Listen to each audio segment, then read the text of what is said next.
Hi எல்லாருக்கும் வணக்கங்க. Welcome to traditional bites channel. நம்ம இன்றைக்கி ரெஸ்டாரண்ட் ஸ்டைலில் சிக்கன் கிரேவி எப்படி பண்ணுறதுன்னு பார்க்கலாங்க.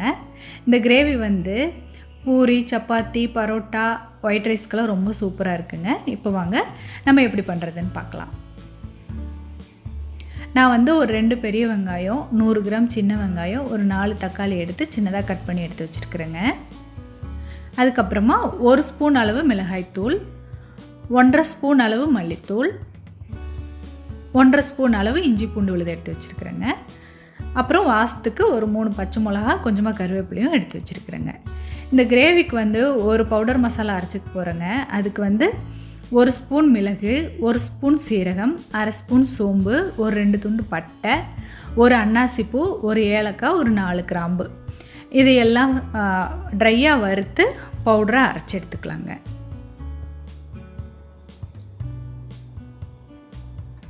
இப்போ அரைச்சி எடுத்தாச்சுங்க. இப்போ நம்ம கிரேவி செய்ய ஆரம்பிச்சுக்கலாங்க. நான் ஒரு ப்ரெஷர் பேனில் 4 ஸ்பூன் அளவு தேங்காய் எண்ணெய் சேர்த்திக்கிறேங்க. எண்ணெய் காஞ்சதும் எடுத்து வச்ச பெரிய வெங்காயத்தை சேர்த்தி நல்லா வதக்கலாங்க. இப்போ இந்த வெங்காயம் வதங்கிறதுக்கு தேவையான அளவு உப்பு சேர்த்திக்கலாங்க. உப்பு சேர்த்து ஒரு பாதி அளவு வதங்கினோடனே சின்ன வெங்காயத்தை சேர்த்து நல்லா வதக்கலாங்க. இந்த வெங்காயமெல்லாம் நல்லா கலர் மாதிரி வந்துடுச்சுங்க. இப்போது அரைச்சி எடுத்து வச்சுருக்கிற இஞ்சி பூண்டு விழுதையும் சேர்த்திக்கலாங்க. இந்த இஞ்சி பூண்டு விழுதோட பச்சை வாசனையும் போட்டுங்க. இப்போது எடுத்து வச்சுருக்கிற மிளகாய்த்தூள், மல்லித்தூள், நம்ம அரைச்சி எடுத்து வச்சுருக்கிறோங்களா மசாலா பவுடர், அதில் ஒரு 1/2 ஸ்பூன் மட்டும் வச்சுட்டு மீதியெல்லாம் சேர்த்திக்கலாங்க. அப்புறம் ஒரு 1/4 ஸ்பூன் அளவு மஞ்சள் தூள், இதையெல்லாம் சேர்த்து நல்லா கலந்து விட்டுக்கலாங்க. இது கூடவே கட் பண்ணி வச்சுருக்கிற தக்காளியும் சேர்த்திக்கலாங்க. தக்காளியும் சேர்த்து நல்லா வதக்கலாங்க. இது கூட கொஞ்சம் கருவேப்பிலையும் சேர்த்து இந்த தக்காளியெல்லாம் நல்லா மசிகிற அளவுக்கு வதக்கலாங்க. இப்போ நான் ஒரு 1.5 கிலோ அளவு சிக்கனை எடுத்து நல்லா வாஷ் பண்ணி வச்சுருக்கிறேங்க. அதையும் இந்த கிரேவியோடு சேர்த்திக்கலாங்க. இந்த சிக்கன் நல்லா கலந்து விட்டுக்கலாங்க. இப்போது இந்த கிரேவிக்கு தேவையான அளவு உப்பு சேர்த்திக்கலாங்க. உப்பு சேர்த்து நல்லா இந்த சிக்கன் எல்லாம் நல்லா வதக்கலாங்க. வதக்கி விட்டுட்டு இந்த சிக்கன் கிரேவியை ஒரு 5 நிமிஷம் மூடி வச்சுக்கலாங்க.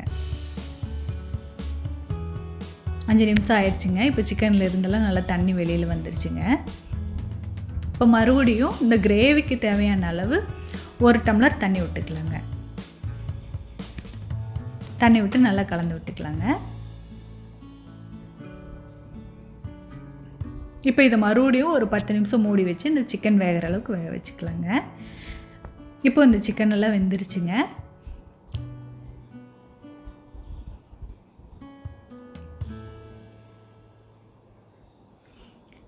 இப்போது எடுத்து வச்சுருக்கிற பச்சை மிளகாயை முழுசாக சேர்த்திக்கலாங்க. இது வாசத்துக்கு மட்டும்தான். கொஞ்சமாக கருவேப்பிலையும் சேர்த்திக்கலாங்க. இப்போ நம்ம எடுத்து வச்சுருக்கிறவங்களுங்க ஒரு 1/2 ஸ்பூன் மசாலா பவுடர், அதையும் கடைசியாக சேர்த்திக்கலாங்க.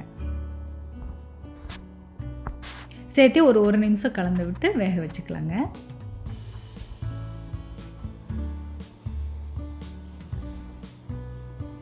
இப்போ கடைசியாக கொத்தமல்லி தழை தூவி அடுப்பை ஆஃப் பண்ணிக்கலாங்க. அவ்வளோதாங்க, நம்ம சிக்கன் கிரேவி ரெடி ஆயிடுச்சு. நீங்களும் இந்த ரெஸ்டாரண்ட் ஸ்டைல் சிக்கன் கிரேவியை வீட்டில் ட்ரை பண்ணி பாருங்கள். தேங்க்ஸ் ஃபார் வாட்சிங். தேங்க்யூ.